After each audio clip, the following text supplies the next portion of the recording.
much to everyone for coming. We are in another session of our MVP history course.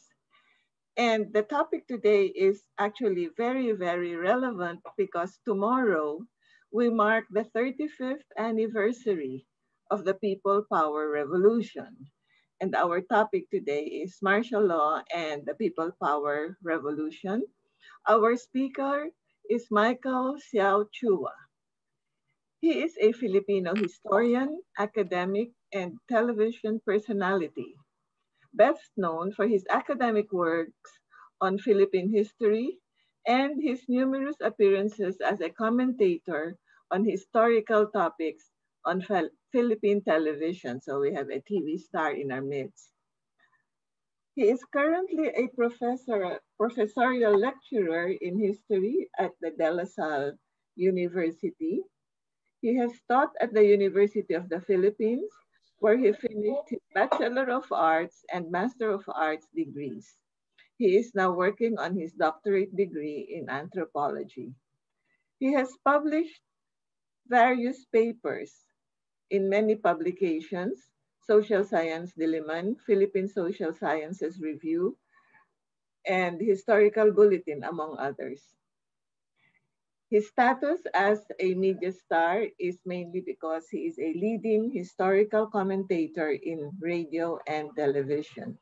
He has added to these accomplishments by recently writing a book on Bonifacio, ang unang Pangulo, or Bonifacio, the first president. And I might add that he is a longtime favorite of MVP as a lecturer in the history course because our participants always find his lectures very stimulating, informative, and at the same time, entertaining. So he combines that infotainment quality to his lectures. So it is my privilege, my pleasure to welcome back Michael Xiao Chua. Please.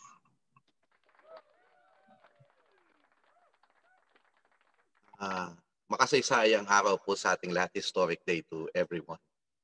Okay, thank you again for your trust in giving me an opportunity to talk to you about. I have a question, Ma'am Aurora. You had the speaker on martial law, is that right? Yes, yes. Okay, that's good. We had one on the Marcos years, the myth. On the Philippine economy, especially during the martial law, how Marcos wants to revise history, rewrite history. Right. Yeah, that was JC Punong Bayan last week. Yeah, perfect. He's a very young, great guy when it comes to the economy. Now, my presentation, in what I know about the modules, I am tasked to talk about the last years of Ferdinand Marcos. So although I'll tap a bit on the martial law thingy, I will talk about the Endgame, where my emphasis basically is that the People Power Revolution, although we celebrate the 4 days, it was just the climax. The People Power Revolution was a long struggle. It was not peaceful. Only the 4 days were peaceful. It was bloody. That's why I called my lecture, People Power Was No Picnic. People think that, when you talk about revolution today, you think of EDSA and, just give your freedoms, surrender your freedoms to a tyrant. Because anyway, you'll just go to EDSA and, be happy and just, regain back your freedom by partying, by going to picnic. Like, getting back your democracy was a stroll in a park. Wrong. In this presentation, the pictures will speak more than myself. Because there are, I think, about 500 pictures that I'm going to show you. It will not take so long. All I will be telling you are to show you that first, it was not an easy, shall we say, it was not an easy struggle. It was not an easy journey. And the other thing is to tell you that the heroes of EDSA was not just Cory, was not just Ramos or Juan Ponce Enrile. We will show other personalities, and we will see how, shall we say, how comprehensive, how multi-sectoral the struggle against Marcos was. Because the people today are saying that all those who fought against Marcos were the communists. All of them are left. All of them are radicals. And it is assumed that therefore, the hand of the law, the hard hand of the law should be implemented on them. You will see how multi-sectoral the struggle was. So again, thank you very much to MVP, the Philippines Past and Present course on Philippine history, now done via Zoom. And that means I miss you all today. So I would like to promote, please subscribe into my YouTube. Sometimes I have English materials. And you can follow me on my social media sites and my websites as well. I wrote 2 papers in English that basically talks about what happened during martial law and people power. This is just Google torture. That's the Tagalog, what they call this, the spelling, Xiao Chua or Marcos human rights violations. And you will see my paper. And you also will please Google Haring Bayan, which is basically how we reacted, how we fought back as a people against the Marcos dictatorship. Okay. So, of course, Marcos by the 1980s was already about 15 years with his rule as president. And there are rumors that he, when he was inaugurated in 1981, the music that was played after his war, after his oath taking, was Handel's Messiah. And then when he said, "And he shall reign forever and ever," it was chilling for some people to hear that praise from Handel's Messiah. He shall reign forever and ever. What does that mean? The wife Imelda was made part of the head of the executive committee. The executive committee is tasked to rule the country if Marcos dies. So, of course, people would even say that, the dynasty will continue on just in case with the children. We already talked about, you already talked about this, that by the 1980s, there was an oil shock crisis. So we will go to the deepest recession that we have had. The lowest GDP of our economy since World War II by 1983. And this was even before Ninoy Aquino was assassinated. So those events will, the largest debt and all of that, you talked about that. I believe you talked about the corruption. This one, the ill-gotten wealth. How do you explain the jewelry, the mansions and all of that? This one, in one day, Imelda bought $1 million, $1.5 million of jewelry from Bulgaria for just a day in 1978. And we're not yet talking about cronyism. And of course, there were human rights. So aside from the lack of accountability, that was because there was no free press, there was no independent Congress. All of the existing legislatures were under Marcos. There were human rights violations, tortures that happened at that time. And basically, it's the young people, a lot of them were taken. At first, they were imprisoned. But during the last years of the Marcos dictatorship, the more the killings happened. You will see this in the Bantayog ng mga bayani. You will see the profiles of the deaths of the honorees. You will see that most of them died in the last 4 years of the Marcos dictatorship. So they were not killing people wantonly first. They were, jailing them. But, when Marcos lifted martial law in 1981, ironically, that was when most of the killings happened. You know, when the war is ending, the more people that are killed, you know this, as in the case of the Battle for the Liberation of Manila. So basically, that's also what happened during the end of the dictatorship. There was armed struggle by the communists. Remember that the communists were only numbering about less than 1,000 by the proclamation of martial law, and it was supposed to crush the NPA. But because of all these atrocities that were happening, again, if you want to kill an idea, you try. If you want to make an idea live, you try to destroy it. If you want to make an idea blossom, you know, don't mind it. So the more that they wanted to kill communists, persecute the communists, the left, or those that were even just suspected and they were not even leftists, they become drawn to the left eventually. And so the numbers grew of NPAs from less than 1,000 to about 30,000 people, 30,000 cadres. Some people say even more. And so the NPA, the New People's Army, grew, which is the armed component of the Communist Party. There was also Muslim secessionist groups like the Moro National Liberation Front and the Moro Islamic Liberation Front. Now, what I'm going to tell you is that not all of these are armed rebellion. Not all of the struggle is armed rebellion. There were people who were using the law. And we will talk about people like Delegate Aquilino Pimentel, who defended as a lawyer human rights. And he was a social democrat. He was not left. He was not, he was center left. He was not a communist. He was a social democrat. And eventually he founded the People's Democratic Party, PDP, which is now, which became PDP Laban. It merged with Ninoy Aquino's party, Laban. And PDP Laban is now, of course, the official party of the President of the Republic, Duterte. Now, ironically. Now, Jose W. Diokno, these were lawyers. They were senators before. They were statesmen, Lorenzo Tañada. Eventually, they formed a group with Jovi Salonga. They would become the Free Legal Assistance Group and eventually the Mabini.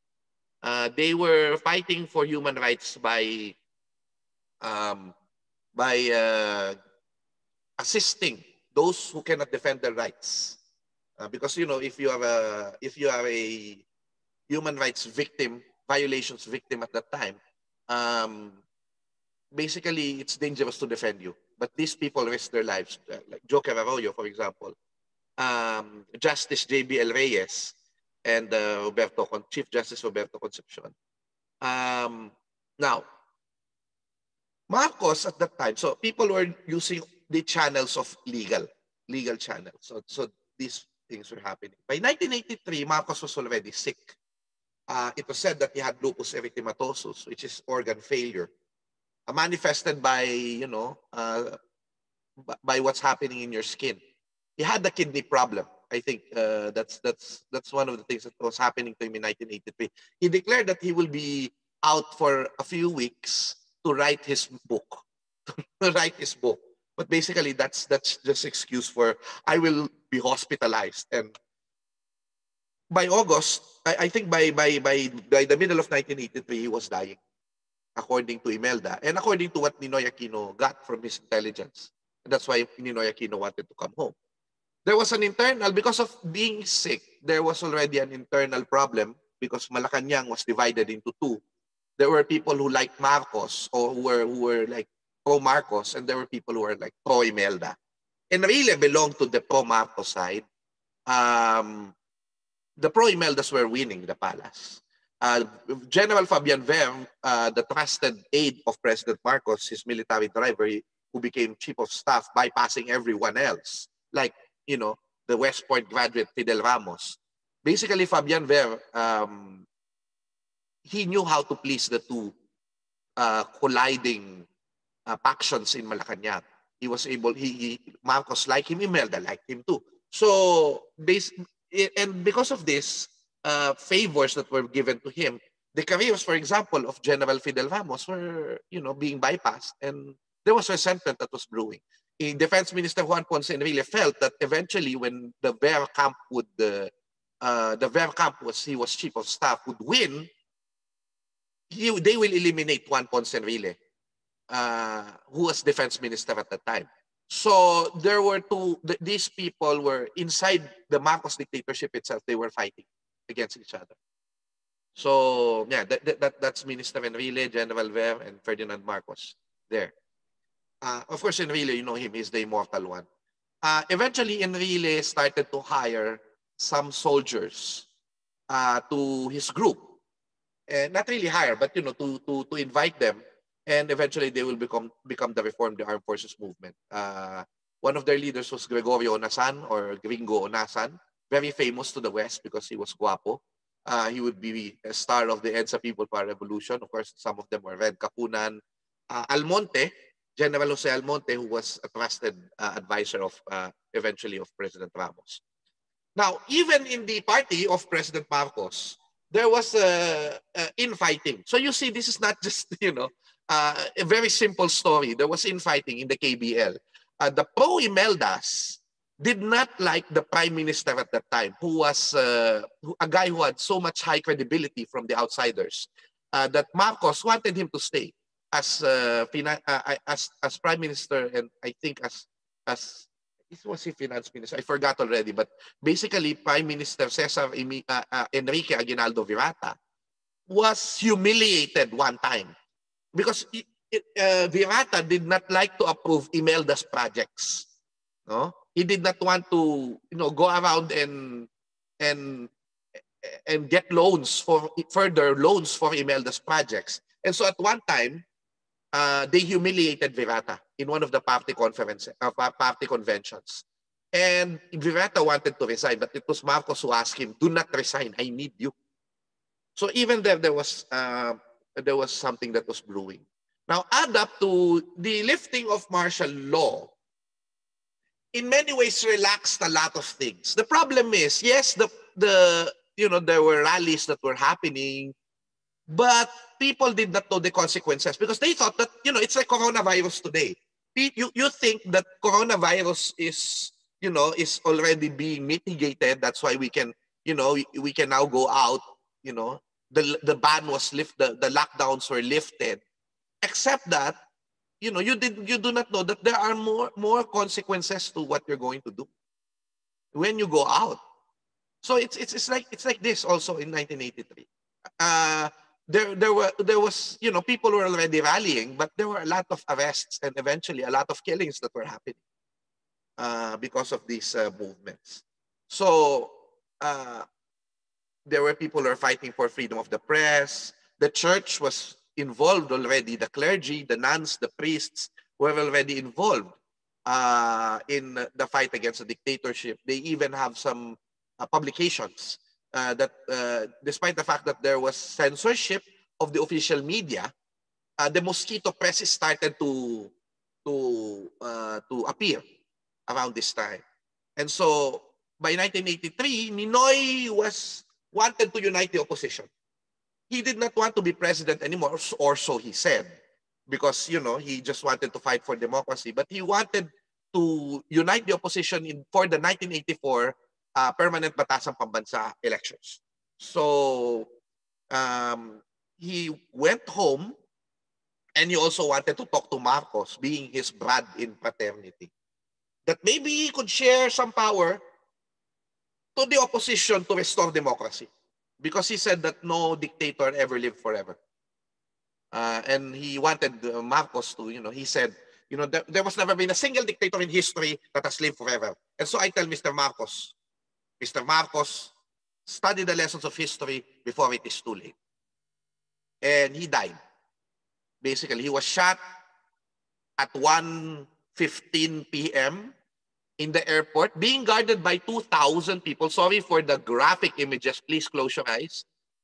But Aurora Aquino, the mother of Ninoy, said, do not, you know, he was, of course, he was embalmed, but they did not want to clean his face. And they wanted to put his bloody shirt on during the wake. She said, I want them to see what they did to my son. And so basically, people went to his wake, he also had the wake here where in my location now, Tarlac City, because Ninoy Aquino became governor of our province, and in Concepcion as well, his hometown. But eventually, of course, he had a funeral march after 10 days or 9 days or 10 days. August 30. And the funeral was the biggest, one of the biggest in history, in world history. It's the biggest funeral ever since Gandhi. 2 million people came to Ninoy's funeral, which was the largest demonstration against Marcos. At that time, 2 million people. And eventually, of course, when Ninoy died, they also saw that Ninoy dying was like Jose Rizal dying also during the Philippine Revolution. And because Ninoy sacrificed his life like Jesus Christ did, in many ways, it became like the medieval morality play. Marcos the bad guy, Ninoy the good guy, and he was killed, like sacrificed his life like Jesus Christ, like all our other heroes. So this is basically why Ninoy was lionized as one of our national heroes. Because at the time, a very difficult situation, he wanted to bring back democracy based on his arrival statement, which was never read. He wanted to bring back democracy to the country. And so you will not blame people why Ninoy was made a hero. And some of those who were more progressive said, Ninoy was not only the hero here. During the funeral, they also said, justice for Aquino, justice for all. And that's why the Alliance Jaja was created. Jaja, justice for Aquino, justice for all. And you have the picture there of all the other human rights victims, men and women. Men and women. Okay, there. So there were women also that were brutalized by the dictatorship. We will show how they fought later on. But rallies eventually became, shall we say, commonplace by 1983. People thought that the Aquino assassination will make Marcos fall down. But he would stay for another 2 years. Remember this, he would stay for another 2 years. Marcos was very strong. Do not underestimate him. 1983 did not really, shock him. But what happened was, I did not really shake him, but what happened was, people became, when they thought that they were not alone, seeing all the other people during EDSA Revolution, during the funeral of Ninoy, only the progressives before, only the left, were going out in the streets by 1983, or the church. But by 1983, the middle class joined. So there was this, and of course there were jokes around because the trajectory of the bullet that killed Ninoy was from above.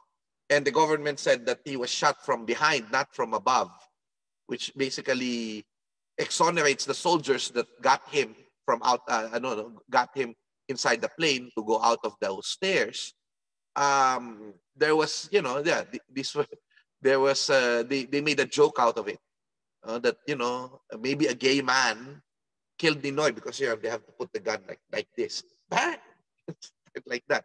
And they made all these sort of jokes. And the fall guy, Ninoy, and there was another one who was killed in the airport, was the fall guy. He was said to be the assassin, not the soldiers. No?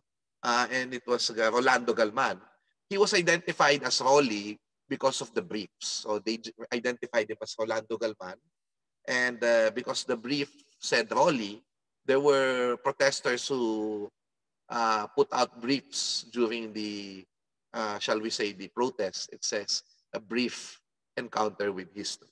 It's so funny. So eventually, of course, some of the leaders formed groups like Ninoy Aquino's brother, Boots Agapito Boots Aquino, BUTZ, formed the August 21 movement. And they will eventually, what they call this, I think it was on the anniversary. I forgot. No, not the anniversary, but a few months after Ninoy Aquino's death, some people organized the Tarlac to Tarmac March. So from Concepcion, Tarlac, they marched from Ninoy's birthplace. They marched to the death place of Ninoy Aquino. And this lasted for many, many days. this march. And they walked, they did not have a caravan. They walked to each town before going to Manila, staying in churches. It's like the Stations of the Cross. And eventually, I think they were not permitted to go inside, I think around Magallanes interchange.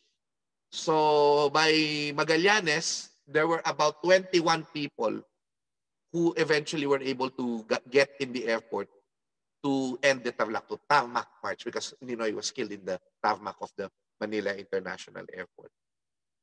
So the middle class eventually would be part of the protests. The Ninoy anniversary, Ninoy Aquino's death anniversary was, the first year anniversary was like one protest that was filled with people. I think they also gathered in what we call in Makati now, the stock exchange. It used to be called Ugarte Field. And there was like a triangle there, Ayala Triangle, where people went there. So it was the elites, the shall we say the rich people's enclave, and then people went there because the rich and the middle class were also now part of the struggle. The artists were also part of it. They had plays, and this is the late Susan Kimpo. Susan Kimpo is our frequent speaker. She died last year. She was part of the Kimpo clan, who's, I think 5 of the brothers were human rights violations victims. And Susan Kimpo, we miss you very much. A very good speaker of the martial law years. She was a performer as well. And there were marches from 1983 to 1984, which were really very important. At first, it was just the left, and eventually there were more alliances that were formed after the Ninoy Aquino assassination. And these were the events. According to Dante Ambrosio, a lot of the pictures came from Dr. Dante Ambrosio, who died in 2011. He was one of my mentors. And he gave me a lot of scans of all these photos that I'm showing you today, basically showing you how comprehensive the struggle was for democracy, to bring back democracy.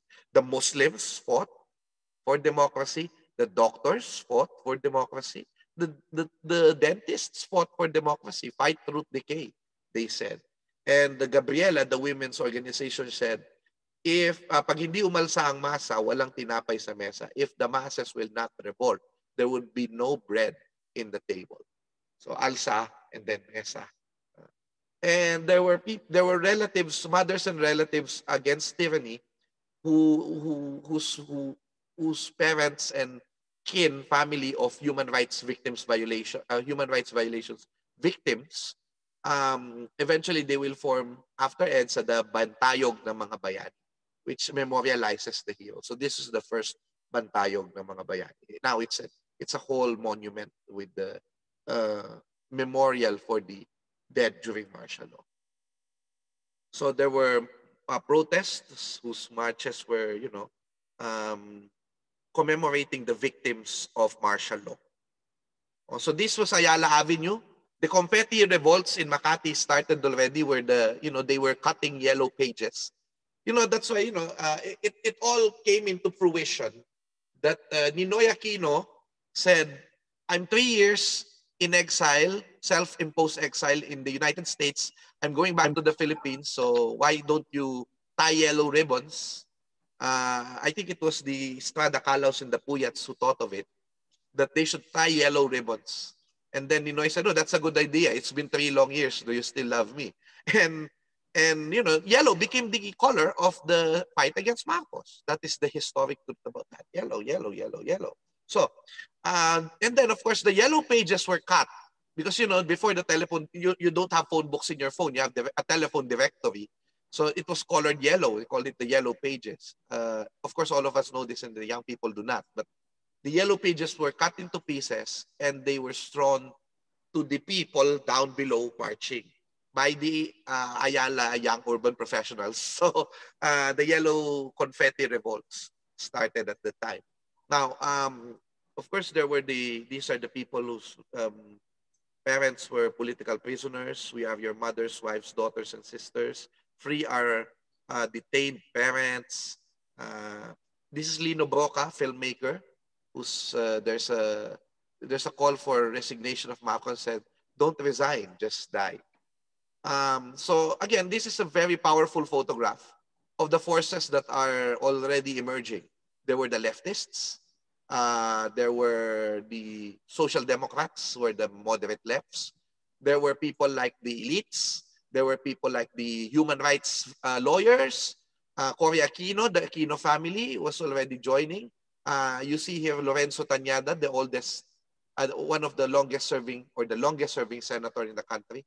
And Ben Cervantes, my good friend, who's a director and all of that. These are people who are who eventually marched on the streets. But what happened was, that's why the barbed wire became the symbol of martial law regime, because they put barbed wires not just in the military camps but on the streets during protests, especially in Mendiola Street near Malacanang. So what happened was, and also they were, shall we say, administering tear gas and water cannons to disperse the protesters. So people have their DIY Lino Broca here doing a DIY, or wearing a DIY face mask for the eventuality of tear gas. So they were not wearing face masks for a pandemic. So they say this says bigas, hindi tear gas. So rice, not tear gas. So the lawyers, these were the lawyers of Flag Mabini and Bonifacio, the human rights lawyers, were marching together with the women lawyers and other lawyers like Heidi Yorak, Bobit Sanchez, etc., etc. And this was the Tito Gingona, Lorenzo Tañada, and the son of Wigberto Tañada.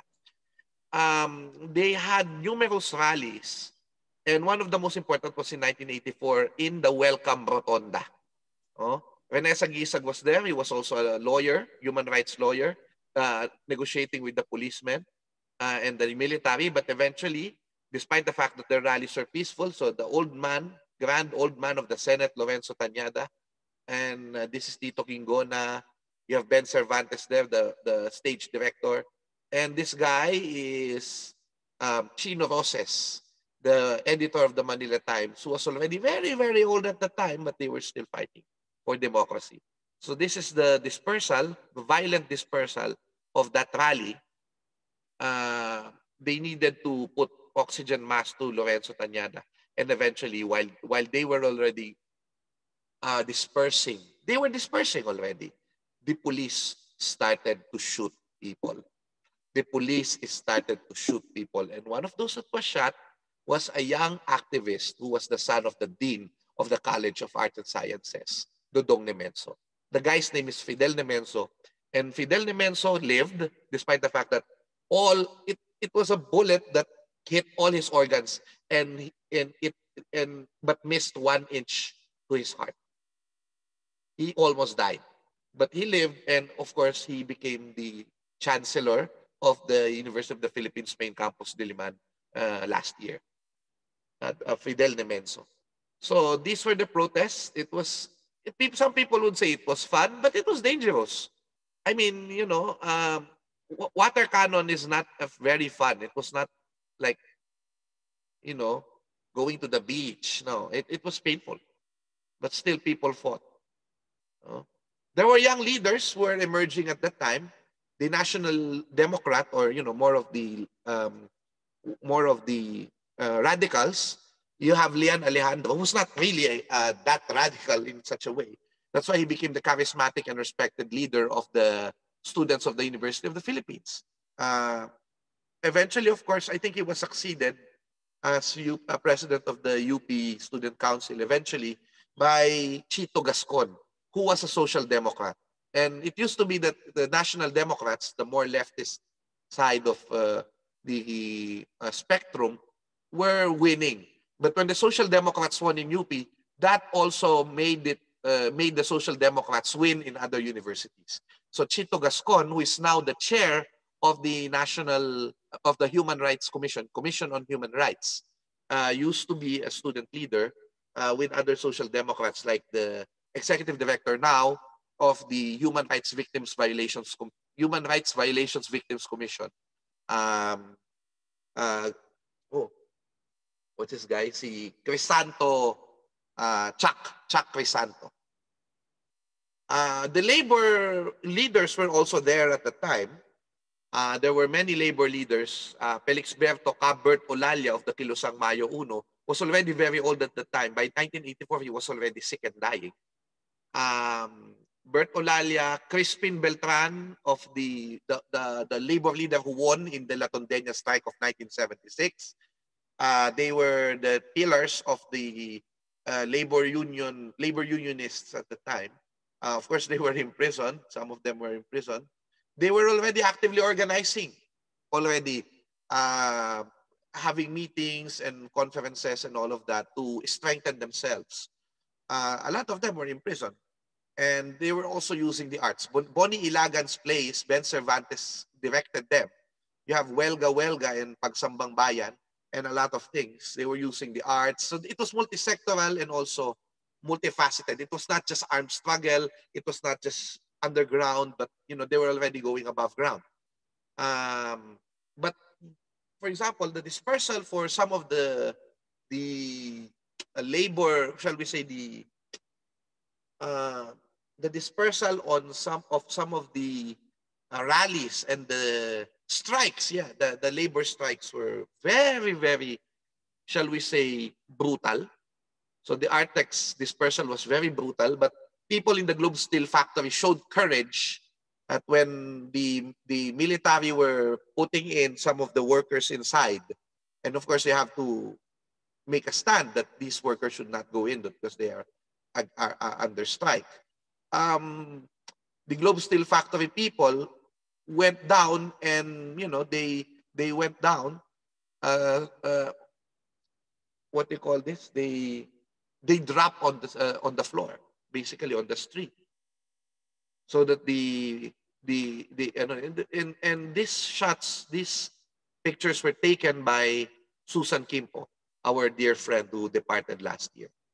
So they eventually went against the very expensive Marcos project, the Bataan nuclear power plant, which was which would be very, very dangerous since it was sitting near a volcano, Mount Pinatubo, and they fought against it. Now, so these are the rallies then. And then you have Welgang Bayan for food and freedom. So again, you see how multi-sectoral it is. The women were also represented. I would like to show you some of the pictures of the leaders. Sister Mary Jan Manansan, who's very much alive and still with us in St. Scholastica. Some of those who were, Lidi Nakpil Alejandro. Lidi Alejandro was the wife of Lian Alejandro, the student leader. You have Sister Christine Tan of Gabriela, a very patriotic nun. He even was part of the ouster against Joseph Estrada. She was, by the way, half Chinese, if I'm not mistaken, or had Chinese blood. And then you have the beauty queens, Nelia Sancho and Maita Gomez, who eventually became feminist movers of the country. Karen Tanyada, our good friend, is also part of that struggle as well. And women journalists like, Neni Santa Romana Cruz, Marites Dangilan Vitog, Joan Maglipon, Letty Jimenez Magsanok, the late Inquirer editor. Inquirer started during this time to cover the Aquino verdict, the Aquino assassination verdict. Mara Lanot, Pauline Sikam, all of these women, feisty, brave women journalists. And they were also using the arts like Inang Laya. Inang Laya, so Karina David was wife of Professor Randy David of sociology. And she used to be a social servant, a civil servant as well. And Becky Demetilio and my good friend, the historian Tet Maceda, were part of the group Inang Laya. They were performing for during rallies at the time. Very influential songs. So the Gabriela move. The women were part of the revolution. It was not a 4-day revolution. It was a years of struggle, years of many people, including women. So with the women's rallies, they started having women police to disperse the women. Oh, so there you go. Killings were still happening, especially in the provinces. At that time, they used to parade. Of course, there's the killing of Tulio Pavalli. Sorry for the graphic photo. But the killing of the Tulio Pavalli by Marcos sanctioned vigilante groups like ang grupong Tadtad, they ate Father Favalli's brains. That's why you see him, you know, without a head there. And sorry for the photos, but these were how they wanted people to see the brutality of the regime, actually showing these pictures and making people line up to see these bodies so that they will not be part of the movement. So that they will not be part of the movement. And this is also what happened with the Escalante massacre people. They were rallying in 1985. That was the last year of the regime. I think it was September 21, if I'm not mistaken. The anniversary of martial law. And in Escalante, they just wantonly just killed people. During that rally in Negros. And in Negros, it was very, the situation was very hard for the farmers, that one of the cronies bankrupted the sugar industry in Negros, one of the Marcos cronies. There was so much brutality in the haciendas of Negros.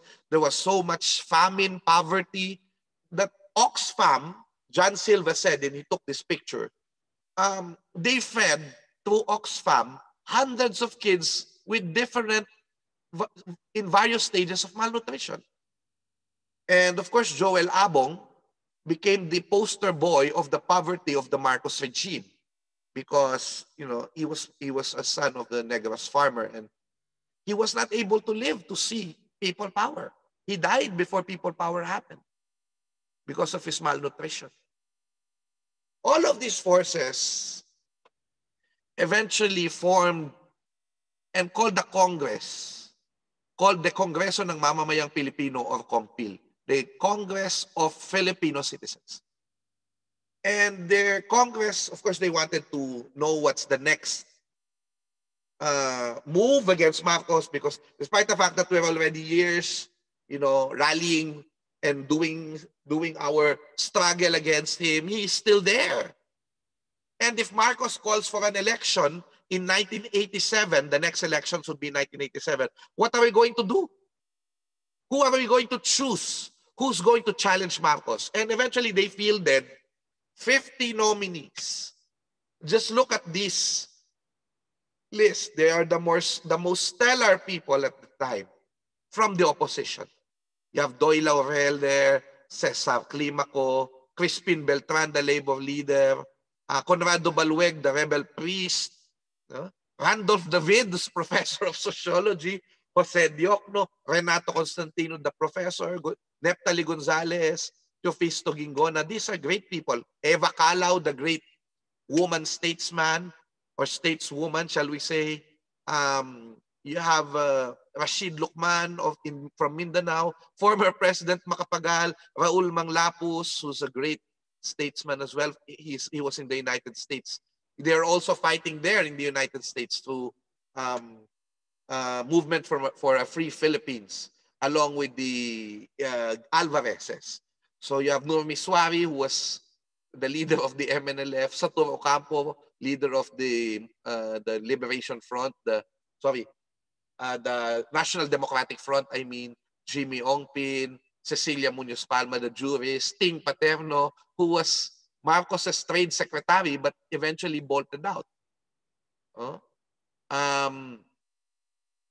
Salipada Pendatun, Aquilino Pimentel, Sagisag, who already said, Roses Chino, Vito Salonga, these people. Even Jaime Sin, the Cardinal, the Archbishop of Manila, was being considered. Jose Maria Sison, who was imprisoned at that time, the head of the Communist Party, was already being considered as well.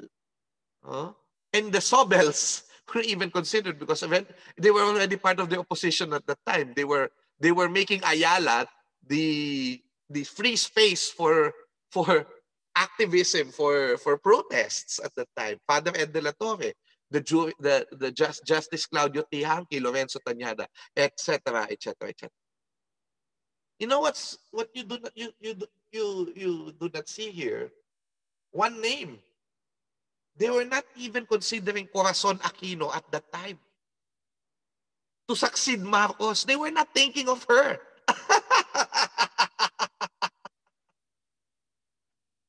But eventually, Chino Roses said, Cory Aquino should be the challenger because we need someone who's very different from Marcos. Someone who may not have the experience of a politician, but is adept in politics since her parents were politicians and her husband was a politician. And also, we needed someone who was more or less clean. So this will become the medieval morality play once again. Chino Roses said, please, Madam Cory, run. Cory told her, look, I will only run for 2 reasons. One, if, ano nga ba yun? I forgot the other, but he said, he gave 2 impossible, there. She gave 2 impossible conditions to her for run for president. She thought that these will never come. One of them is that if they will collect 1 million signatures for her to run. Of course, she did not think that would, come to fruition. Number 2, she said, if Marcos will call for a snap election, then I'm going to run. Because Cory said he will not, Marcos will not declare a snap election. So eventually, Chino Roses had a piso-piso para kay Cory, which is, collect 1 peso for the campaign of Cory, and we should draft Cory 1 million signatures. What happened was they collected more than 1 million signatures. So, okay, so Marcos was not yet calling for a snap election. So, good luck. Now, Mount Rushmore? There was a typhoon in 1985 that blew away a scaffolding in the mountains of Pugo, La Union, and eventually, revealed that Marcos had a monumental bust being built for himself, or Imelda was building Marcos a monument in the mountains, which was made of cement, not stone. This was cement. And of course, the megalomania was exposed. People thought, oh, this Marcos really had, megalomania. He wanted to live, in many ways, be perpetuated forever. And I wish they still had that bust, because in the year 2000s, the NPA blew it up. Because, Marcos doesn't deserve a monument like this. But, if people can still see it until today, Marcos' shrine there, and see how, megalomania, how big the megalomania was, maybe they think twice that, this guy really is good for us, or was good for us. I told you about the Reform the Armed Forces movement. They started recruiting people publicly, openly challenging Marcos. So Reform the Armed Forces movement, or RAM, or the Soldiers of the Filipino People, SFP, or the Young Officers Union, YOU. And these people will be crucial in what we call the EDSA revolution. But we will go there later. Okay, what time is it? I just checked. Okay, it's 11:24. I'll try to finish soon. But you see, 1985, it was the Marian year. And that was also an important event. Because Cardinal Sin was praying to Mary. So Father Patrick Peyton came of Family Rosary Crusade. And then you have Cardinal Sin speaking at the time. After the Marian rally in September to celebrate the 2000th birthday of the Virgin Mary, Cardinal Sin was talking to Archbishop Soc Villegas, who used to be his aide. And he said, I believe that something big is going to happen. Something big is going to happen. And because of American pressure, you know, Marcos's friend Reagan sent his envoy, si Senator, I forgot his name, Laxalt, Paul Laxalt, sent him to the Philippines to say, you know, you should have a free elections. We want to know if you still have mandate. And so, he did not announce the snap elections in front of the Filipino people. He announced it at midnight in the Philippines in front of an American audience. So he announced it for the Americans. It was an election for the Americans. Okay? Doy Laurel was the natural person who's going to challenge Marcos because he already had a union, an alliance of politicians called the Unido. Unido. But the problem was, some people felt that he might not be as popular to challenge Marcos. Marcos would still win. Salvador Laurel was he's a very good intellectual and statesman. But people said that he might not be too popular against Marcos. The left boycotted it because they said this is an American election, not a Filipino election.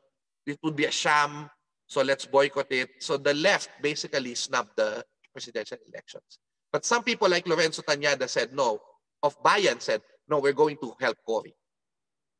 So there was division in the left as well in this decision. Now, the Agrava Commission said that Marcos generals were part of the plan to execute Ninoy Aquino in the airport. What happened was the Sandigan Bayan eventually, shall we say,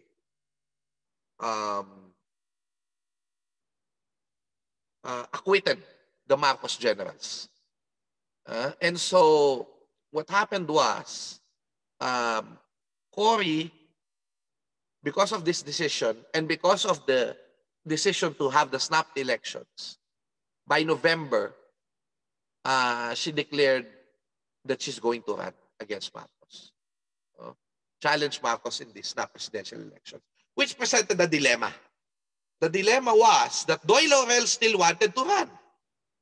And there would be two candidates of the opposition. They will never win against Marcos, who had the machinery. And so the negotiations happened, and Laurel claimed that Aquino said to him, or Aquino agreed for a share power. Now, after only a few years, Vice President Laurel will become president. But Cory Aquino said that it was not true. So we do not know what happened there. But Laurel agreed. And according to some people, it was a selfless decision for Laurel to yield and become part of the Aquino-Laurel ticket for the PDP Laban Unido.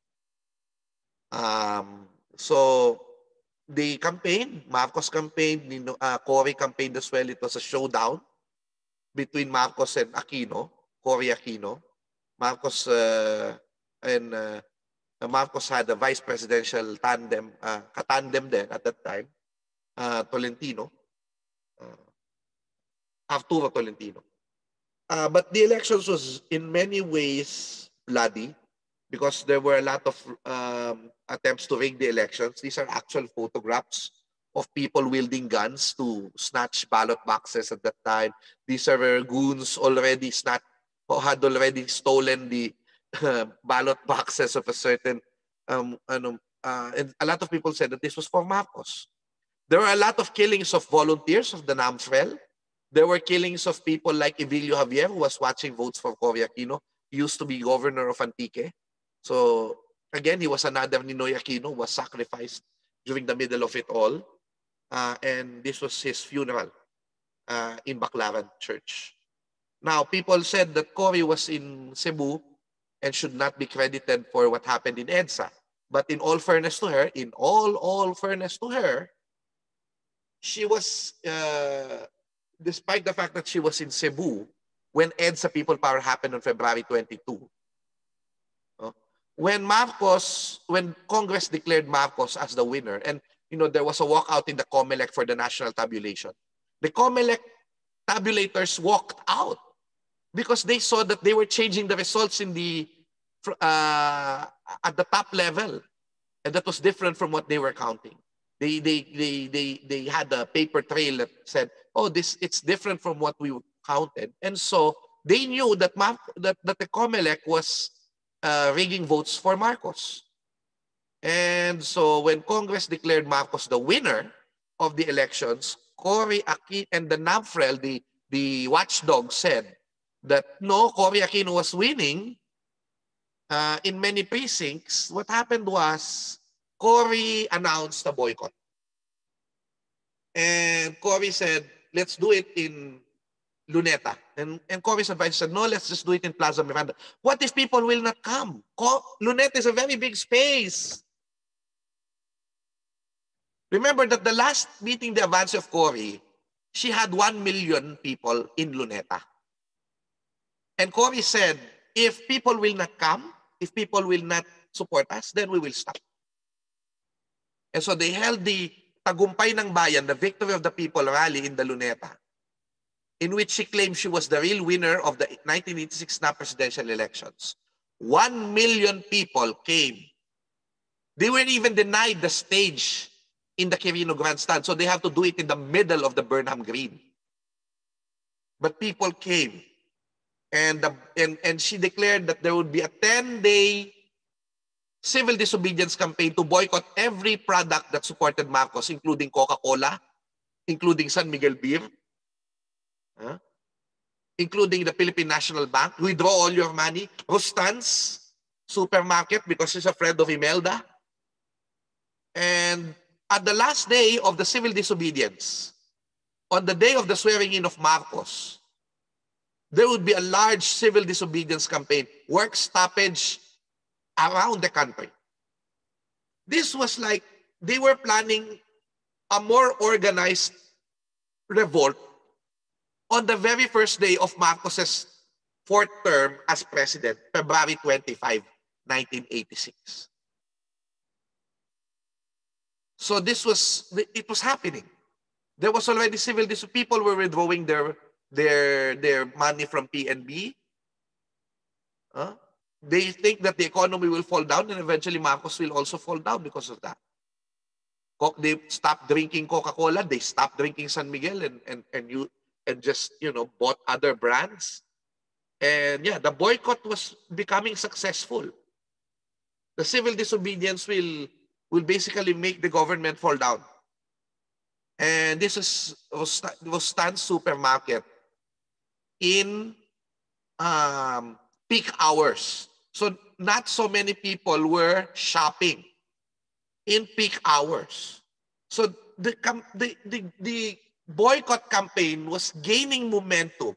The United States, Marcos was planning Operation Everlasting. Operation Everlasting is one day after the inauguration of Marcos will declare martial law and will arrest all people in the opposition, all the leaders of the opposition. And some of them would be rounded up, some of them will be thrown to Carvalho Island, and there were people in the asterisk in the list, and they will be thrown on board, going to Carvalho Island. They will be thrown from the plane. This was all planned everlasting. Marcos will declare martial law on the 26th of February, 1986. This was all planned. Knowing this, Enrile eventually planned a coup d'etat. He planned a coup d'etat. No, actually, he was planning it all along. Manong Johnny is a very shrewd guy. He knows that this time will come in a way. And so he was planning a coup d'etat. They will attack Malacanang Palace on February 22. And they will infiltrate, I think, one minister, Bobby Ongpin. When he enters the palace, the guards of Bobby Ongpin were already part of the RAM.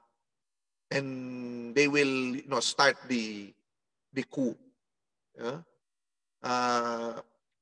But what happened was, of course, the Americans were back-channeling all of this. Philip Habib, Reagan's troubleshooter, went to Manila to talk to all the actors, to just, be calm. He met Cardinal Corey and Marcos. Oh. By I think February 22 or 21, he went out of the Philippines saying, he thinks that this situation will blow up. That was his assessment after meeting all these people and after seeing the situation in the country. And so what happened was, someone, of course, spilled the beans about the coup d'etat, and even the Americans were informing Marcos because, the RAM were informing, and really were informing the U.S. Embassy. And the U.S. Embassy in many ways were informing Marcos. And someone also spilled the beans, one of those people who were part of the plot. And so Marcos arrested the RAM guards of Roberto Ongpin. And Enrile felt that they're going to die. Marcos will kill them already. And so he asked General Ramos to join him. General Ramos was PC chief and vice chief of staff. Because of there, he was never promoted to chief of staff, only during the time of the Agrava Commission investigation. And, eventually they reinstated Vera as chief of staff, basically killing the career of Ramos. So, in many ways, Ramos had a dilemma, and basically he joined Enrile in this breakaway. So in the afternoon, they announced their breakaway from Marcos. Enrile admitted to cheating 1 million votes, adding 1 million votes for Marcos in Cagayan province, and that they are doing this.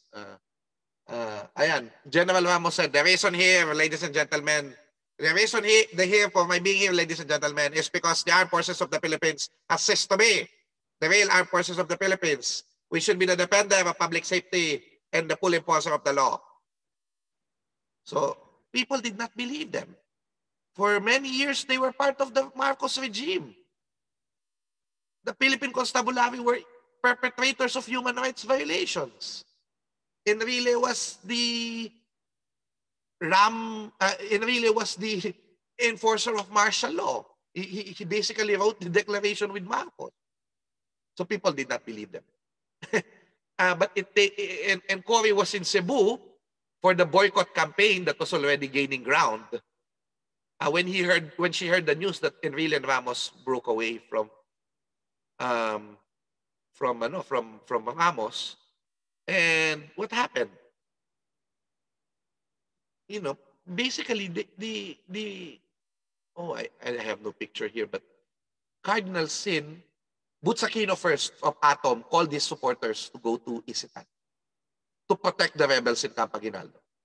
So let us meet in Isitan in Cubao. So he called on Radio Veritas, and eventually Cardinal Sin called the Radio Veritas to support our two good friends, he said. I appeal for food, he said, and expressions of support. Those of you who wish to help, you do so. And so people came. But, that night, when people came to EDSA to surround the camps, they were not so many. But what happened was Marcos talked to Enrile and said, let's have a truce. Do not attack us, and we will not attack you. Because Marcos was not sure if they had firepower. So we will not attack you, they will not attack us. So if Marcos actually attacked them at that time, they would have been dead.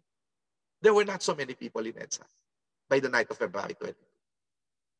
But what happened was, of course, eventually, people went to EDSA in the morning of the 23rd, and they were shouting Cory's name.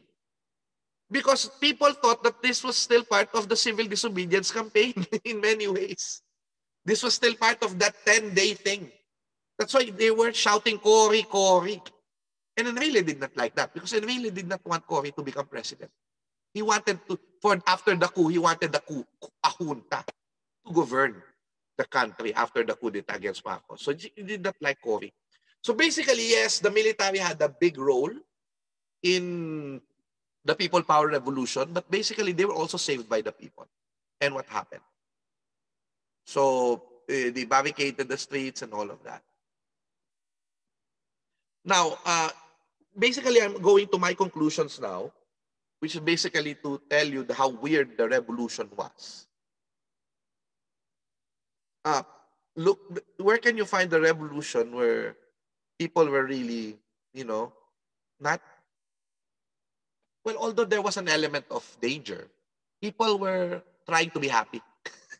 they were giving they were giving a lot of things and all of that. This was the first. We were not the first peaceful revolution, quote unquote. We were not the first peaceful. Portugal's, I think, Velvet Revolution was the very first one in the 1970s. But there was no CNN at the time. CNN and the media networks were showing satellite images of people in the Philippines revolting in a very weird way.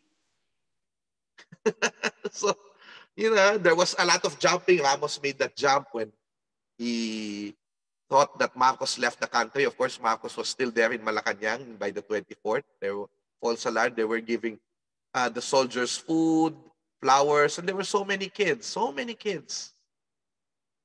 There were just so many kids. And, the kids were even with the tanks. There was even a birthday party celebrated in EDSA. Guido Santos the parents of Guido Santos gave him the biggest party in the world. This is Chino Roses with the young people. It's like passing of the torch. There's a sign here says, "I'm a mother fighting for my children." It was the most inclusive revolution because even the PWDs were there. The tanks rolled and the wheelchairs also rolled. And when the tanks were coming, people were not going against it. People are kneeling in front of the tanks just for the Marines not to proceed to kill fellow Filipinos, their fellow soldiers. And the religious were also there. Instead of guns, they brought out religious items. Our Lady of Fatima, Jesus Christ, Santo Niño, Our Lady of Manawag, Fatima, completo. Very complete. So the Protestants were also there. The Muslims were there. The rich people, the poor people were there. And even around the country, there were EDSAs. And in Davao, in Baguio, in Cebu, there were other EDSAs. It was not just in Metro Manila. By the 25th, Cory Aquino was sworn in as president. Marcos was sworn in as president at around the same time. Club Filipino Cory's inauguration in Green Hills, and you have Marcos' inauguration in Malacanang Palace. But eventually, that morning, before the inauguration, Marcos was called by Senator Paul Lacson. And Paul Lacson advised, when Marcos told Paul Lacson, what do you think is the stand of President Reagan? Should I step down? Should I step down? And Paul Lacson said, I think you should cut and cut cleanly. I think the time has come. And then there was a long pause. He said, are you still there, Mr. President? And Marcos just said, I am so very, very disappointed.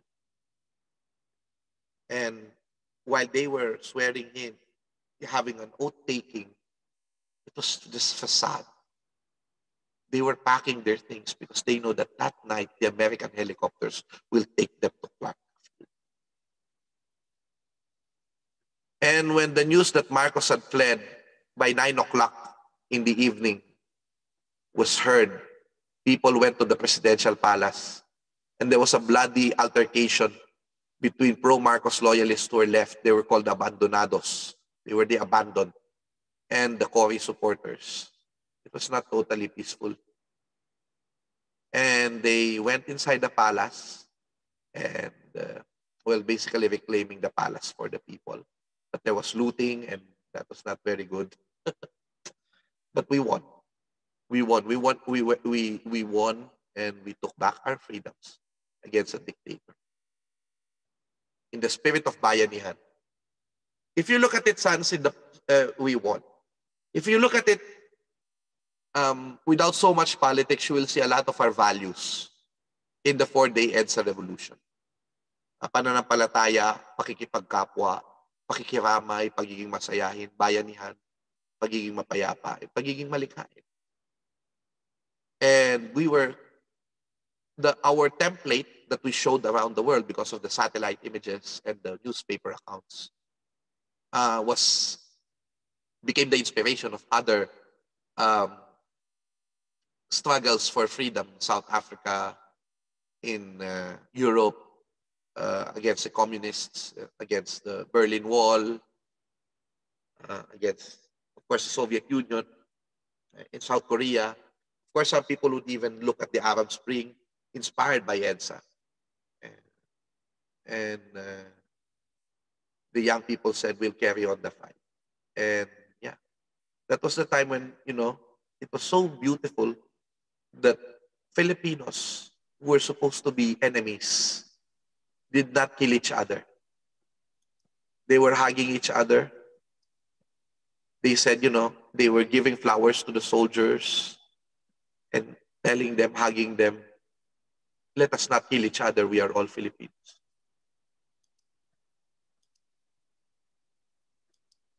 I would like to end by singing a song that was banned by Marcos.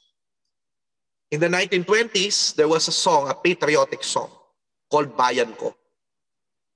It was written by a general of the revolution, originally in Spanish, Jose Alejandrino.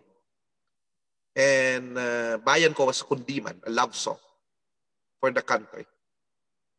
It was penned in Tagalog by Jose Corazon de Jesus, the great poet, and music was made by Constancio de Guzman. This is the song of the protest movement. It was banned by the Marcos regime, but eventually, because one singer, Freddy Aguilar, sang it, and one of the Marcos men heard it, he asked for a clearance for Freddy Aguilar to record that song. That was a great mistake, because eventually that version of Freddy Aguilar would be the song that would bring down the Marcos dictatorship, Bayenco. And there's an English translation which I hope I can sing to you as an ending and a conclusion for this song. Philippines, my country, my homeland, golden flowers in her heart abound. Blessings on her faith did love bestow, sweet beauty's grace and splendor's glow. How her charm so kind and tender drove the strangers to enslave her. Land of mine, in fetters kept, you suffered as we were. Birds that freely claim the skies to fly, when imprisoned mourn, protest and cry. How much deeper when a land most fair yearns to break the chains of sad despair. Philippines, my heart, soul burning fire, cradle of my tears, my misery. All that I desire, to see you rise forever free. Philippines, my heart, soul burning fire, cradle of my tears, my misery. All that I desire, to see you rise forever free. My last message for all of you is, again, I thank you that despite the fact that some of you are foreigners, that you're sharing the story of our country, you're interested with it. One of the human rights violations victims and heroes of martial law, Freddy Arceo, said, may we meet in a time when there's no more oppression. And when we can sing our own song with you, and we share the stories freely. This is the product of the sacrifices of a lot of people. EDSA revolution was a peaceful template for other countries, but let us not forget that it was 14 years of blood and struggle.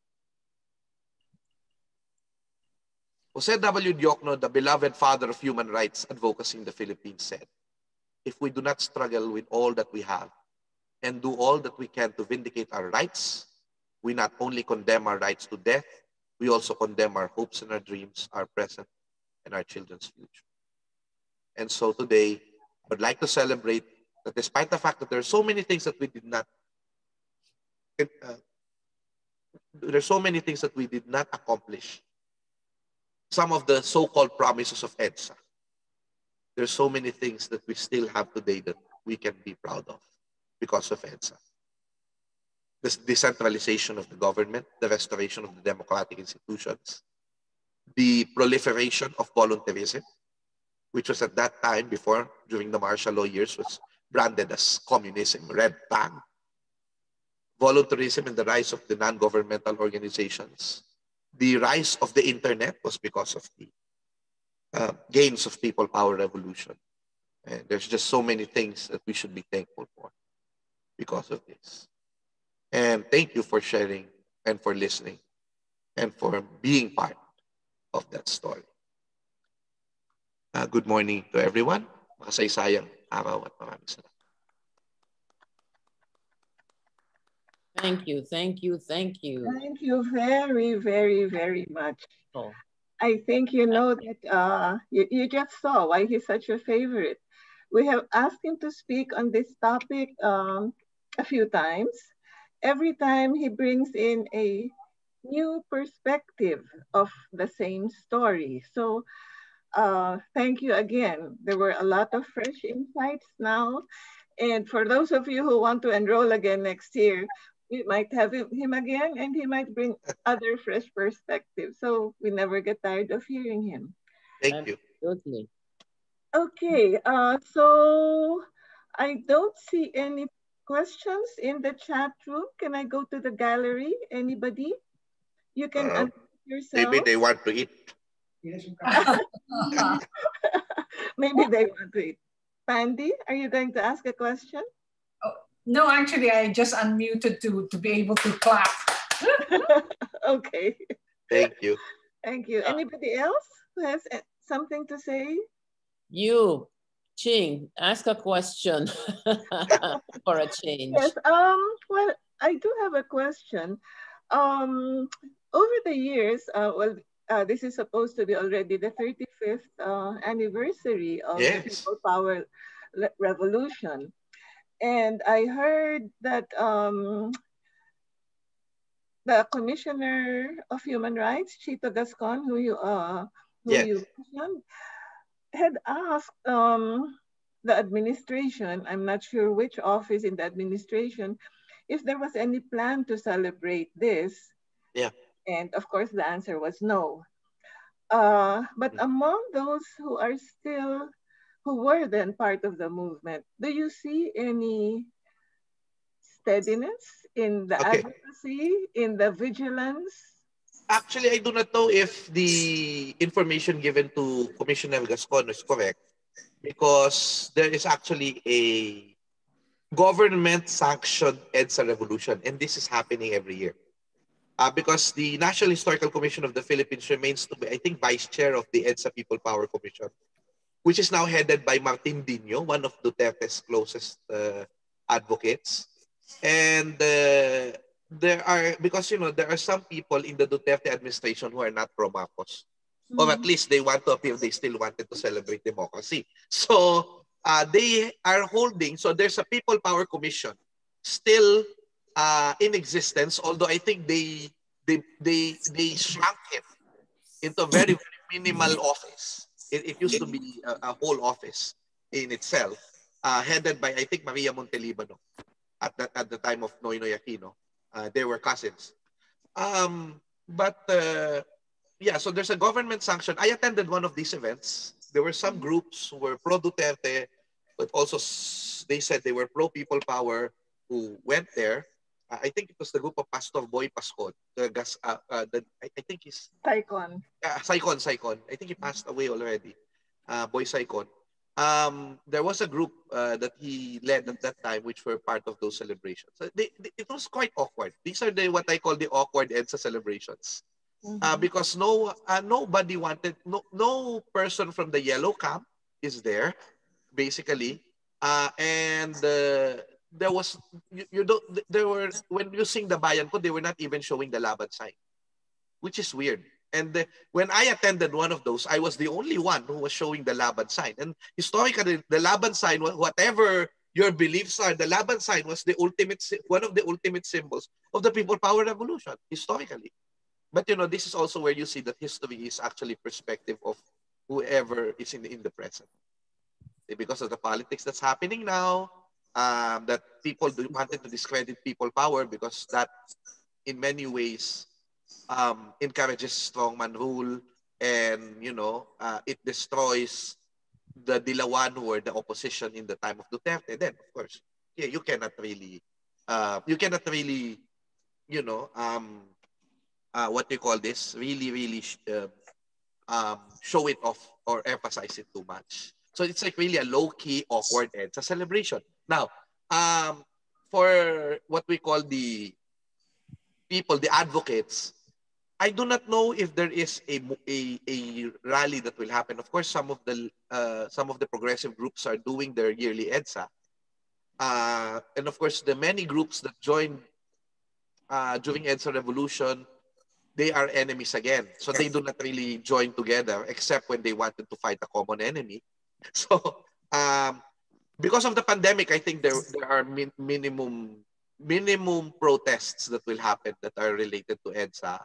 But there are many webinars, because this is the only legitimate way, in a way, that will not endanger us to meet. So there would be different, and I think it's good, because the government sanction EDSAs, they become little and little every time, and people do, and the government officers were just required to go there in the EDSAs even before Duterte. So parang it was only during the time of Noy Noy, because the mother is Cory, that the EDSAs were drummed up. During the time of Gloria, not so much. And so uh, what I believe now is that EDSA revolution should be celebrated by groups rather than a big one. That's better because people can talk better. Like this one, it's like a little EDSA gathering where we talk about it in a more intimate way. This is a better, I think, way of celebrating EDSA than any other thing that I can think of in a time of pandemic. So I think these people still want it, especially because the politicization of EDSA is being used in politics now. It's not just history. That's the problem. It's not like the Philippine Revolution that is history. We can all agree with it. EDSA is contentious because it's still being used in politics, despite the fact that it was a national revolution. So that's the problem. And since it is being still used in public, in politics, I mean, it will continue to be contentious. And my wish is that EDSA will become history, because when all these political families stop putting their children in government, they will we will have a more peaceful way of looking at this historic event, rather than being it's like a skeleton being dug up again, and the ghost of the past rises up again, and we become too emotional again, when we should be looking at it like this is already 35 years ago. No? It's like the war. We look at it like it's history. It's like the revolution. We look at it like history. We cannot do it with EDSA because a lot of the personalities are still alive. They're quite immortal. I don't know what. Enduring. Enduring. Yes. Okay, thank you very much. Thank you. Sorry for the long answer. Thank you very much. I find that reassuring. So we have three people now from the chat box who would like to speak. Yeah. We have Lourdes Bautista, Belen Castro, and Aurora Lapusaga. So can we have Lourdes Bautista first, please? And Hi. then Aurora. Thank you. Hello, Professor. Thank you. Thank you for that very good talk. Very appropriate for tomorrow's celebration.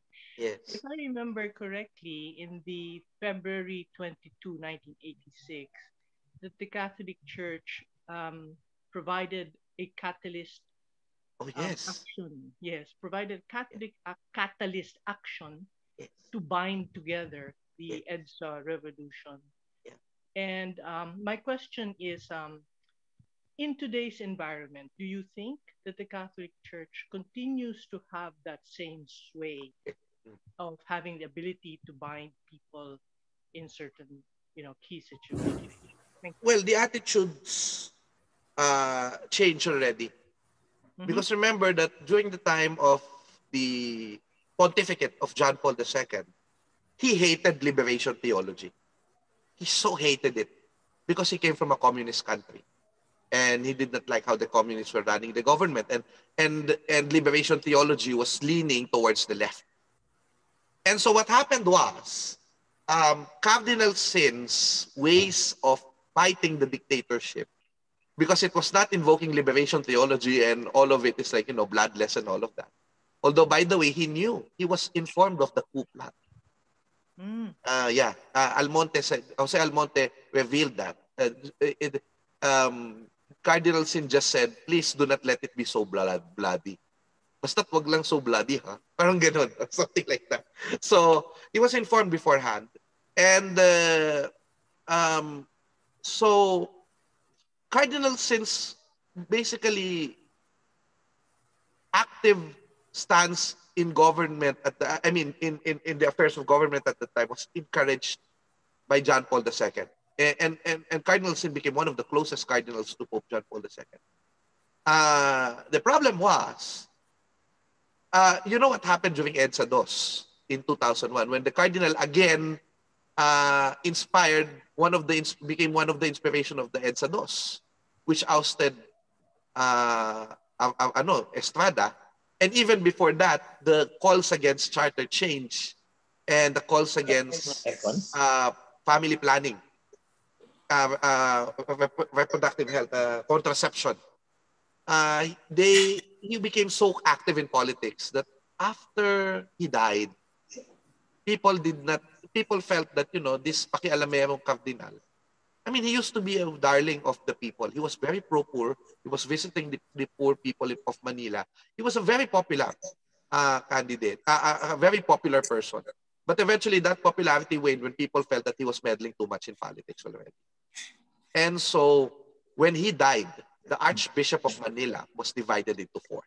The Archdiocese of Manila was divided into four to minimize its power, basically. And eventually, all the other archbishops of Manila after that became less political, more careful. They have stand. They always give stand in politics, but very subtle. They put it in slogans. They read, pastoral letters and all of that. I think the only one who's very active, or there are many people who are active. Socrates Villegas is active. Of course, his cardinal sins, in the cardinal sins mold, like carbon copy. So he's one of the more political ones. Bishop Sok, you have Bishop Ambo David, who's brother of Randolph David. So, what do you expect?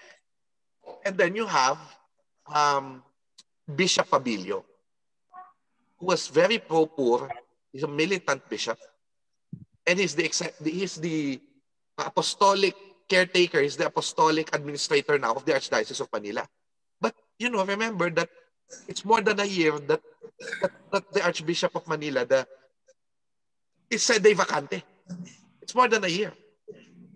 So that means that the Vatican has still not found a suitable person to become Archbishop of Manila. That's the problem. Because a lot of these bishops who are more in the front lines now are either some of them are identified with the administration, like Valles of Davao, who used to be, I don't know if he's still the president of the CBCP. I think he used to be. And of course, the others who are more outspoken against Duterte. So I think the Vatican is still finding, Pope Francis is still finding a more balanced, more careful person. A person like Tagle, who is the friend of everyone. Not that, I don't like him, but he is a friend of everyone. So he's like, the beloved Tagle. So yeah, I guess that's that. Church is more careful now, because there's just so many things, so many things also at stake. When I'm sorry, this is getting long, but another example is that when Pope Pius XII, people people condemn him for not speaking against the Nazis, when actually speaking against the Nazis, or the Catholic Church speaking against the Nazis, would endanger more people at the time. So he was doing more of a lot of these little things to save people. But he thought that condemning Nazism big time would kill more Catholics than it should have been. So Thank you. they're more like that. Thank you, Professor. A lot of good insights from your response. Salamat. Thank you.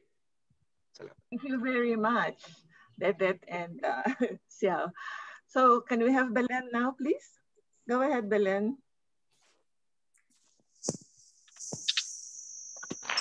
Oh, I actually said my question was answered already, but since I'm here, I'd like just Thank to you. just tell the professor, that your talk brought tears to my eyes for living all that happened in the past. Oh, And well, what I was really wanted to say was, I wonder how far the schools put in this part of history in the education of the children. Because, as a result of the last election, as you could see, someone was still very popular. And I was asking, yes, definitely. maids and the drivers, how come, they didn't know anything about Marcos. So that was the sad part. And I think they will continue to be popular if we do not educate the younger ones about what happened in the past. Well, Ma'am Belen, it's not just education. That's the problem. A lot of the teachers are teaching this material.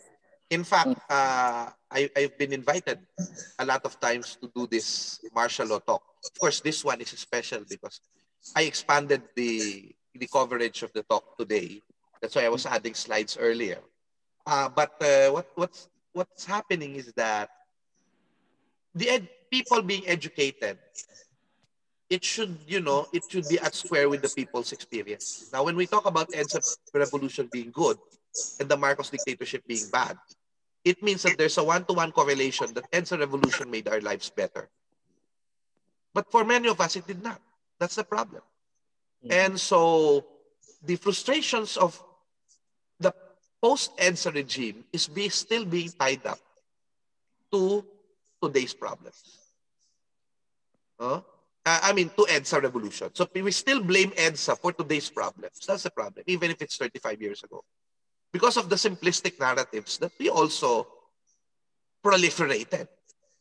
Diba? People who believe in EDSA, we also give simplistic notions that, after Marcos falls, that the life would be good. No, democracy is one of the most difficult things to establish. And in the process, a lot of the people, our supposed leaders, snatched and appropriated the gains of EDSA for their own benefit. That's the problem.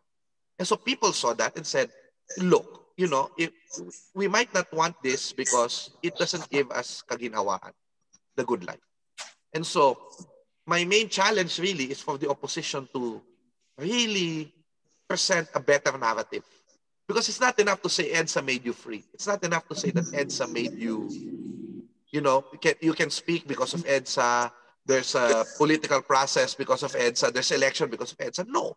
If all of this will not lead to kaginhawaan, to kapayapaan, and there would still be criminals around, that's the problem.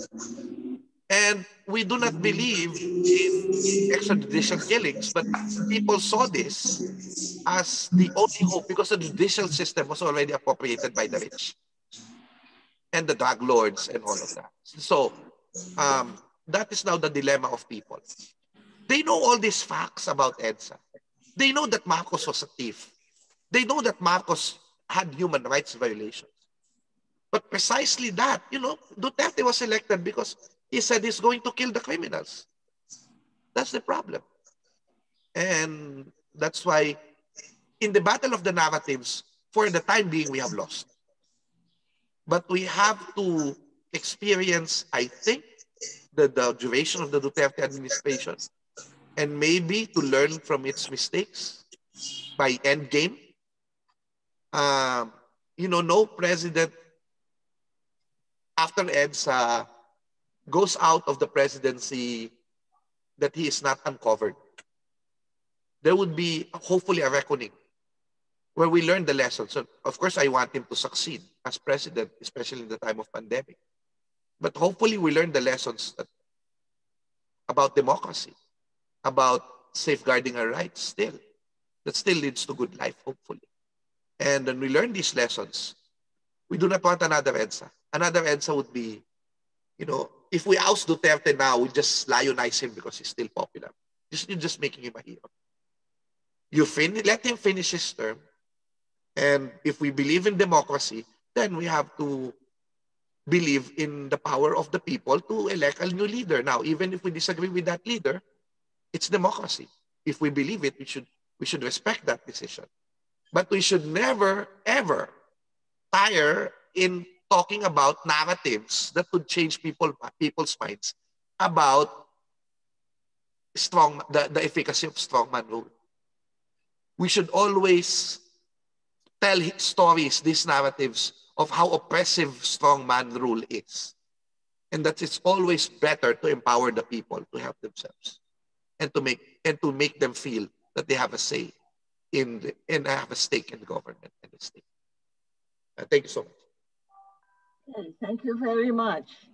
So two more, Aurora first, and then Maria Lourdes Locsin. Thank you. Yes, thank you. Thank you, Michael. As usual, very animated. You're one of our best and favorite lecturers. So advance booking na for next year, okay? Around the same dates naman. So I'm looking forward. Thank you. Thank you. So I wasn't here during the EDSA revolution. I was in another country. Yeah. But, I'm sure you've been asked this question before, that why, after having the wife and the son of the martyred hero, Ninoy Aquino, why was there no, was there an investigation, an impartial investigation? Why haven't they gotten to the bottom of this, the plot to kill Ninoy Aquino, who were responsible? Why have there been no convictions? Well, there was a conviction of those who pulled the trigger and took him away from his seat in the airplane. The officer, the trigger man, yes. The army officers. Yeah, the army officers of ABSECOM. Now, the problem was, the Agrava Commission, of course, there's a Fernando Commission who investigated first, but they have to fold up because they did not have credibility. Judge Corazon Juliano Agrava Commission was instituted by Marcos, and they were more free. The members were more varied. It's like a jury, and then they were able to, the fact-finding board was able to piece together evidence, and there was a minority report and a majority report. So the minority report of Justice Agrava said the military conspiracy is up to General Luther Custodio. But the majority report, aside from Agrava, the majority report says that if Luther Custodio is to be blamed, then therefore it should go up to General Pabianber. And what happened was the Sandigan Bayan eventually tried formally and charged these officers, this general, and I think they were able to, the generals were acquitted. That's why that's why General Pabianber was reinstated in a public ceremony. And even the soldiers who shot Ninoy were reinstated. They did not reveal that video until much later. When People Power came, there was a video of Marcos shaking hands with all the ABSECOM personnel. They only released the video that General Ver was reinstated. You see? So Marcos really, that's a problem. Even if I believe that Marcos did not have anything to do with it, the mere fact that I think, and the son of one of the Sandigan Bayan judges said that his father was asked in Malacanang by Marcos to exonerate them. So after that, EDSA revolution happened already. So I think there was a retrial of the case, where all of the, shall we say, the officers were convicted, and that's why they were convicted until they were pardoned by Arroyo. You see, when Arroyo had a falling out with Cory Aquino, Arroyo pardoned the people who shot Ninoy. It's funny. But what happened was, of course, General Ver cannot be convicted because he cannot be tried. He was living abroad, and General Ver eventually came home in a coffin. So we were not able to really try them. So the mastermind is still unknown. There are some people who probably know it. You have to deduce who will benefit from an Aquino assassination. Who would have allowed it and who would have benefited? And I think Marcos will not benefit from it. In fact, Marcos thinks that this would be stupid to kill Ninoy in broad daylight, unless he was so desperate already. They said Marcos was already dying at the time. His kidney transplant was rejected in August of 1983. So he was in the hospital. So some people said maybe Imelda, maybe General Ver. I don't believe the relatives of Cory did it just for the sake of Hacienda Luisito or whatever. I don't believe Danding did it because it was the Aquino family who even said that Danding helped them in Boston. So I don't know. Maybe General Ramos knows. Maybe Enrile knows who. I don't know. But the problem is, if these key players will not speak out, then maybe there would never be justice for Ninoy Aquino. Despite the fact that, as you said, Cory sat down as president. I saw Cory sat as president. Ninoy sat also as president. But, in a democratic country with a judicial system, they cannot just force people to, if there's no evidence, there will be no case. No evidence, no case. And there's no evidence that are coming out. And the soldiers were refusing until today that they did it. They refused. They did not. Yes. They never admitted. They never admitted it. They never admitted. Never. And they always say that Galman did it. I'm friend with Rebecca Quijano. Rebecca Quijano was the one who saw it from the plane. She was the crying lady. And she told me again and again that so Ninoy was shot by one of them, Rogelio Moreno. I think Rogelio Moreno is still alive. But they will never spill the beans. I think someone is protecting them. That's still powerful. I just wanted to say, remember Paeng Salas? Oh, Rafael Salas, yes. Yes. The guy from UN. Yes. I was working with him in the UN. And when the martial law happened, 1972, all the Filipinas in the office went to him. We were all worried. We said, what's happening? What's happening? Well, he said Marcos just wants to perpetuate himself in office. That's what he wants to do. And I asked him, Mr. Salas, would you ever consider going back to the Philippines?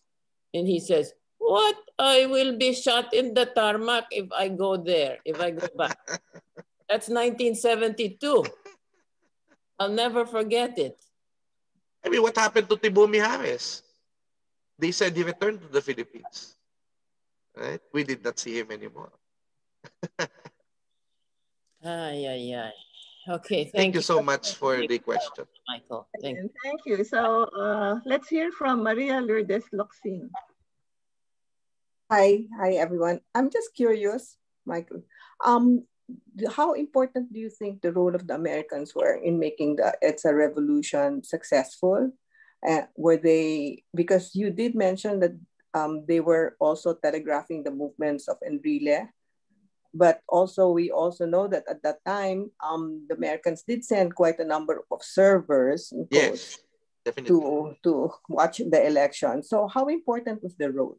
I was supposed to, that is what I did not put in the presentation. Not that I was reminded earlier, but I did not have time to put there were pro-Filipino, pro-restoration of democracy congressmen and senators in the United States who were eventually sent by the US as a delegation to check the validity of the snap presidential elections. I think John Kerry was part of it.